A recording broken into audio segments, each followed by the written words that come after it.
मुख्यमंत्री नायब सिंह सैनी ने नवीनीकृत नेचर कैंप थापल्ली का किया लोकार्पण। नवीनीकृत इको कुटीर का भी किया उद्घाटन। कालका से कलेसर तक नेचर ट्रैक पर ट्रैकिंग के लिए मुख्यमंत्री ने समूह को झंडी दिखाकर किया रवाना। पंचकूला 23 जुलाई। हरियाणा सरकार द्वारा राज्य में पर्यटन को बढ़ावा देने और प्राकृतिक संसाधनों का सतत उपयोग सुनिश्चित करने की दिशा में लगातार प्रयास किए जा रहे हैं।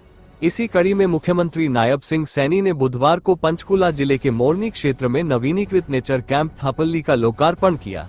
इस अवसर पर उन्होंने नवीनीकृत इको कुटीर का भी उद्घाटन किया। साथ ही उन्होंने आयुर्वेदिक पंचकर्मा केंद्र का निरीक्षण कर वहां उपलब्ध स्वास्थ्य सेवाओं का भी जायजा लिया।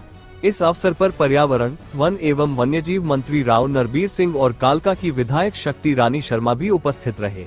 Bureau chief Surendra Chauhan, Panchkula.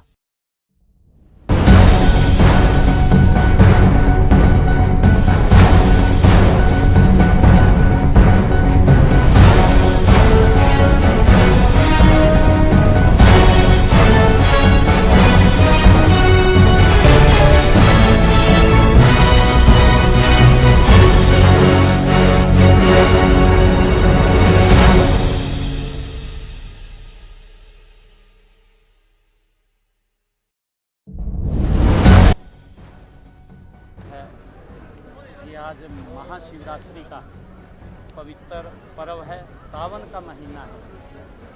सावन की महाशिवरात्रि के अवसर पर हमारे लाखों की संख्या में लोग, हमारी बहनें माँ गंगा की चरणों से पवित्र जल को लेकर के आते हैं और आज सावन की इस महाशिवरात्रि के दिन वो देवों के देव महादेव को समर्पित करते हैं। आज इस पवित्र पर्व की मैं पूरे हरियाणा प्रदेश वासियों को और हमारे जो श्रद्धालुगण हैं, जो लाखों की संख्या में इतना पैदल चल करके यात्रा के अंदर कावड़ के माध्यम से वो लेकर के आते हैं, मैं उन सबको बहुत बहुत शुभकामनाएं और बधाई देता हूं। और आज इस पवित्र दिन के अवसर पर ये 76वां वन महोत्सव का आज यहाँ मोरनी में इस प्राकृति की गोद में आज इसका शुभारंभ हुआ है। और इस अवसर के ऊपर आज के दिन मैंने एक थापली में नेचर कैंप का उसका भी उद्घाटन किया है, जिसके ऊपर लगभग 84 लाख रुपए की लागत से वो बन करके तैयार हुआ है।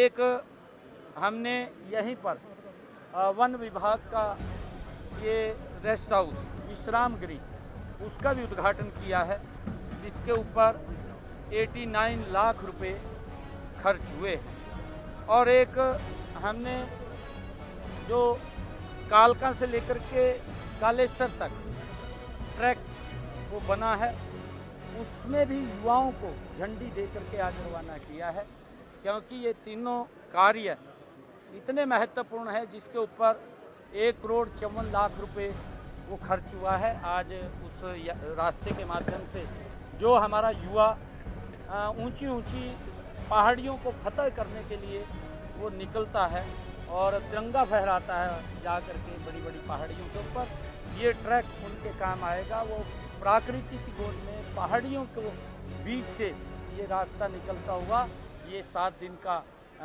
यहाँ पर इसमें समय लगता है। और इस ट्रैक के ऊपर हमने नाइट शेल्टर्स और विश्राम करने के लिए रास्ते के ऊपर अलग अलग स्थानों के ऊपर, चाहे उस रास्ते के ऊपर कहीं चाय या अन्य के लिए भी व्यवस्था वहाँ पर रहेगी, ऐसा एक ट्रैक का ये निर्माण किया है।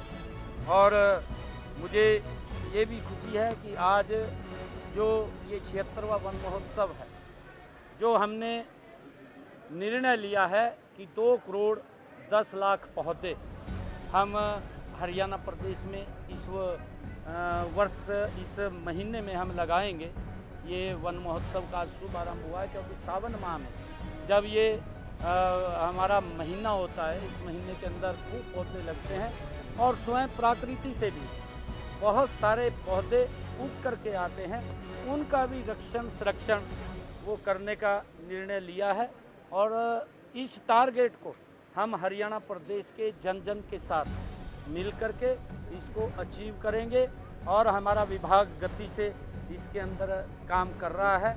और मैं अपील भी पूरे प्रदेशवासियों से करना चाहूँगा, क्योंकि हम ये संकल्प लेकर के कि हमारे परिवार में कोई शुभ कार्य है, बेटे का जन्मदिन है, हमारे बुजुर्ग का कोई जन्मदिन है, या किसी हमारे महापुरुष का दिवस है, ऐसे महापुरुषों के दिवस के ऊपर या किसी हमारे बुजुर्ग की कोई पुण्यतिथि है, उसको भी याद करते हुए हम जो आदरणीय प्रधानमंत्री नरेंद्र मोदी जी ने एक अभियान ये शुरू किया है, अनूठा अभियान है कि एक पेड़ माँ के नाम, वो एक पेड़ अवश्य लगाएं और उसका रक्षण संरक्षण करें जब तक वो अपने पैरों पे आत्मनिर्भर ना हो। हम उसको अवश्य देखें, ये संकल्प हमें लेना चाहिए। आज इस वन महोत्सव 76वें वन महोत्सव की मैं सभी को बहुत बहुत बधाई देता हूँ। सर सीटी को लेकर क्या तैयारियां जो है वो लगातार की जा रही है, बैठकें भी लगातार आप लोगों के सीटी को लेकर की जा रही है, किस तरीके के इंतजाम जो है वो देखिए सीटी को लेकर के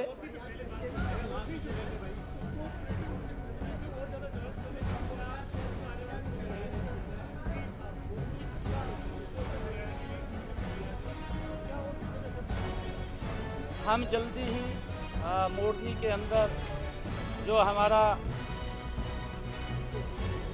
इको जो टूरिज्म है कि वो बढ़े, और इको टूरिज्म को लेकर के हमने इसमें और ज़्यादा सुविधाएं वो खड़ी हों, उसके लिए हमने पिछले दिनों बैठक भी की थी और उसके लिए बजट का एक प्रावधान भी हमने किया है। जैसे यहाँ पर काफ़ी टूरिज्म नीचे जो आते हैं और वहाँ पर टिक्कर ताल में उसको और हम अपग्रेड करने का काम उसको करेंगे, चाहे उसके रोड्स की बात हो या वहाँ पर और सुविधाओं की बात हो। टिक्कर ताल के अंदर उसको लेकर के हमने पिछले दिनों एक बैठक किया था कि इसमें हम क्या क्या और चाहे हट्स बनाने की बात हो या बच्चों के गेम्स की बात हो, वहाँ पर आएँ जिससे कि और टूरिस्ट यहाँ पर ज़्यादा संख्या में आए, क्योंकि हमारा ये मोरनी का एरिया ये एक टूरिस्ट हब बने। एकमात्र हमारा ये हरियाणा का बड़ा सुंदर स्थान है और काफ़ी लोग यहाँ पर आते भी हैं। उसके अंदर पिछले दिनों काफ़ी काम किए हैं, अब की बार और ज़्यादा काम इसके लिए हम करने के लिए तत्पर हैं। सीटी को लेकर के सरकार ने हमने पूर्ण तैयारियां कर ली हैं और हमारे अधिकारी एक इस क्योंकि बड़ा ये पेपर है सीटी का, और सीटी के इस पेपर के लिए एक इस क्योंकि बड़ा ये पेपर है सीटी का, और सीटी के इस पेपर के लिए हर तरीके से हर अधिकारी टीम हरियाणा के रूप में काम कर रहा है, ताकि किसी भी युवा को, किसी भी बच्चे को दिक्कत ना आए। हमने इसकी भी व्यवस्था की है कि बच्चों को गांव से लेकर के कुछ पॉइंट्स हमने तय किए हैं कि अगर किसी गांव से 200 बच्चे वो पेपर देने के लिए जाते हैं तो वहाँ पर 5 बसों की व्यवस्था हमने की है। वहाँ से लेकर के सेंटर तक जाएंगे और सेंटर से लेकर के वहाँ तक जाएंगे।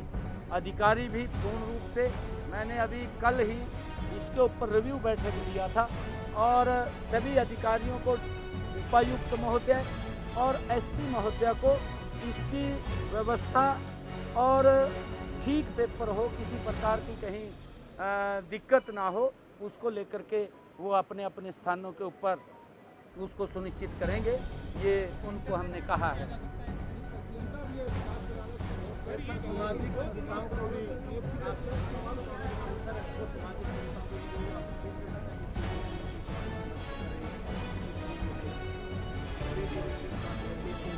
नहीं देखिए, हमने ये सामाजिक संस्थाओं से नहीं, हमने कुछ लोगों को अपने कहा है कि क्योंकि बच्चे काफ़ी संख्या में आ रहे हैं और मैंने ये अपील भी किया था हरियाणा के लोगों से, क्योंकि हमारे बच्चे पेपर देने के लिए जा रहे हैं 2 दिन 26 और 27, ये 2 दिन 4 शिफ्ट के अंदर 2 शिफ्ट 26 को और 2 शिफ्ट 27 को ये पेपर रहेंगे।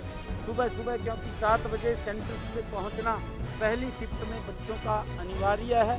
जिस प्रकार का प्रोटोकॉल वो बनाया गया है उस प्रोटोकॉल के हिसाब से मैं लोगों से अपील करना चाहूँगा, क्योंकि जो दोपहर का दूसरी पारी का पेपर है कि कम से कम लोग बाहर निकलें ताकि भीड़ भाड़ ना हो, जाम में ना हमारे बच्चे फंसें। और दिक्कत आती है क्योंकि उन्होंने पेपर में समय पर पहुंचना होता है, उसके अंदर सहयोग करें।